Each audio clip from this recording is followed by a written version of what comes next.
Forest یعنی جنگلات میں رہتے ہیں تو جنگل کا ماحول بالکل الگ ہوتا ہے، ارد گرد کا سینیریو، ارد گرد میں موجود چیزیں اور جو ہے وہاں کا ٹیمپریچر، وہاں ونڈ یا ہوا، وہاں کی زمین، وہاں کی تمام جو ہے وہ چیزیں، ہیومیڈیٹی وغیرہ، اور وہاں فیسلٹیز جو اویلیبل ہیں وہ غذا کی اور رہائش کی، وہ سب ایک ماحول بناتی ہیں، ٹھیک ہے، جو بالکل ڈفرینٹ ہے کس سے؟ واٹر سے، پانی سے، پانی کے اندر کا ماحول بالکل الگ ہے، صحیح ہے، تو یہ کہلاتی ہے ہیبیٹیٹ، ٹھیک ہے۔ تو اینیملز یا پلانٹ جس جگہ پر موجود ہوتے ہیں ان کے ارد گرد کا ماحول اور ان کے رہائش کی وہ جگہ، وہ ان کا مسکن یا جو ہے وہ ہیبیٹیٹ کہلاتی ہے۔ جس طرح سے ایک کم گہری، ٹھنڈی اور تیز بہتے ہوئے پانی کی ندی ہے، وہ کس کا مسکن ہے؟ وہ ٹراؤٹ فش کا مسکن ہے، ٹھیک ہے، یعنی کہ وہ ندی جس کو ہم جو ہے وہ لیک یا جھیل بھی کہہ سکتے ہیں، وہ ان کا مسکن ہے۔ اسی طرح سے لکڑی کی گیلی سطح جو گل سڑ رہی ہو، اس کے اندر کون ہوتے ہیں؟ فنجائی وغیرہ، مائکرو آرگینزمز وغیرہ، ٹھیک ہے، پتنگے وغیرہ وہاں پر اپنا گھر بنا لیتے ہیں، کیونکہ وہ ماحول، وہ جگہ ان کا جو ہے وہ مثالی مسکن یعنی ان کا آئیڈیل ہیبیٹیٹ ہوتی ہے، بیسٹ پلیس ہوتی ہے ان کی افزائش کے لیے، ان کی رہائش کے لیے، ٹھیک ہے۔ تو مسکن جو ہے وہ جگہ ہے جو کسی بھی جاندار کے رہنے کے لیے، کسی بھی اسپیشی کے رہنے کے لیے موزوں ہو اور مناسب ہو، اور اسے مناسب خوراک، چھت، ٹیمپریچر وغیرہ مہیا کر رہی ہو، ٹھیک ہے۔ اور جو ہے اگر مسکن کے کسی حصے میں کوئی جاندار رہتا ہے تو اس میں کوئی گڑبڑ ہو سکتی ہے، تو وہ ہیبیٹیٹ ڈسٹرکشن یعنی مسکن کی تباہی کہلاتی ہے، ٹھیک ہے، اگر وہاں پر کوئی دوسرا جاندار کوئی ایکٹیویٹی شروع کر دے، جیسے کہ فارسٹ جنگلات ہیں، جنگلات جو ہیں وہ وائلڈ اینیملز یا جنگلی جانوروں کا مسکن ہے اور بہترین مثالی جو ہے وہ ہیبیٹیٹ ہے ان کے لیے، وہ وہاں آرام سے رہتے ہیں، لیکن انسان ان کی کٹائی کر رہا ہے اپنی آسانی کے لیے، اپنی فیکٹریز بنانے کے لیے، گھر بنانے کے لیے، رہائشی پلاٹس بنانے کے لیے، اور جو ہے وہ لکڑی اور ووڈ حاصل کرنے کے لیے، ٹھیک ہے، تو جنگلات کو تباہ کر رہا ہے۔ تو یہ جنگلی جانور جو ہیں، وائلڈ اینیملز، ان کی ہیبیٹیٹ جو ہے وہ تباہ ہو رہی ہے، یعنی ڈسٹرکشن ہو رہی ہے ان کی ہیبیٹیٹ کی، ٹھیک ہے۔ تو کسی بھی ہیبیٹیٹ کی ڈسٹرکشن یا تباہی جو ہے وہ اس نوع یعنی اس اسپیشی کی بقا کے لیے بڑا خطرہ ہو جاتی ہے، بقا یعنی ان کے قائم رہنے کے لیے۔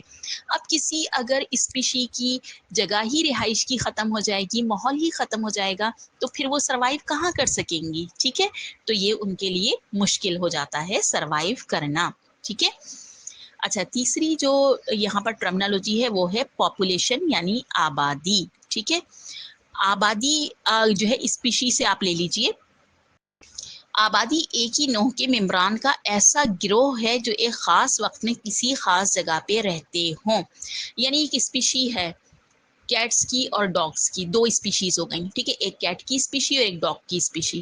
اب بہت ساری کیٹس ایک جگہ پر رہ رہی ہیں، ٹھیک ہے، تو کیٹس کی ساری تعداد مل کر ایک گروہ بنا رہی ہے نا، گروپ، تو یہ پورا گروپ جو ایک جگہ پہ رہ رہا ہے وہ اس جگہ کی کیا کہلائے گا؟ پاپولیشن، ٹھیک ہے۔ انسانوں پہ اگر ہم اسے اپلائی کریں پاپولیشن کو، جی، نیکسٹ ٹرم ہے اس کے اندر یا اصطلاح پاپولیشن یعنی آبادی۔ اب آبادی جو ہے وہ اسپیشی کا گروپ ہے۔ اسپیشی جیسے میں نے آپ کو بتایا کہ یہ ایسے جاندار ہیں جو ایک دوسرے سے مشابہ ہوتے ہیں، یعنی بالکل ایک جیسے ہوتے ہیں، جیسے تمام انسان ایک اسپیشی ہیں، تمام کیٹس ایک الگ اسپیشی ہیں، اور ڈاگس الگ اسپیشی ہیں، ٹھیک ہے۔ اب کیٹس اور ڈاگ مل کر ایک اسپیشی نہیں بن سکتے کیونکہ کیٹس الگ ہیں، ڈاگس الگ ہیں۔ اسی طرح سے پلانٹ اور ہیومن مل کے ایک اسپیشی نہیں بن سکتے کیونکہ پلانٹ الگ ہیں اور ہیومن الگ ہیں، ٹھیک ہے۔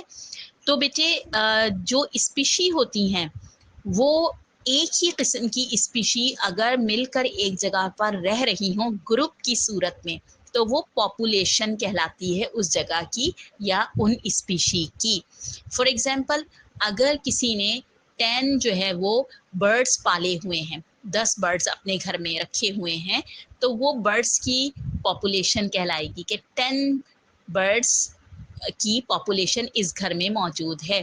اسی طرح سے اگر آپ کی کلاس میں جو ہے وہ 40 اسٹوڈنٹس ہیں، ٹھیک ہے. تو 40 جو ہے وہ پاپولیشن کہلائے گی اسٹوڈینٹس کی آپ کی کلاس میں.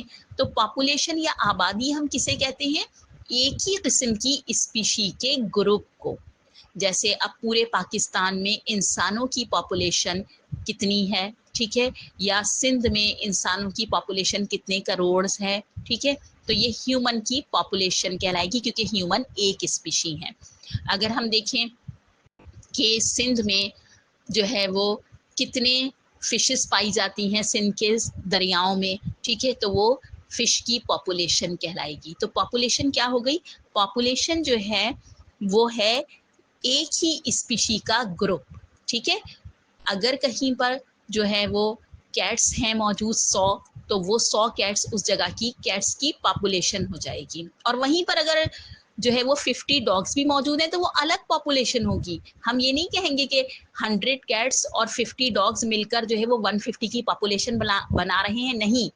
100 جو ہے وہ کیٹس کی پاپولیشن ہوگی اور 50 جو ہے وہ ڈاگس کی پاپولیشن ہوگی. تو یہ آبادی یا پاپولیشن جو ہے وہ ہوتا ہے ایک ہی اسپیشی کا گروپ، کوئی دوسری اسپیشی اس میں شامل نہیں ہوتی، ٹھیک ہے.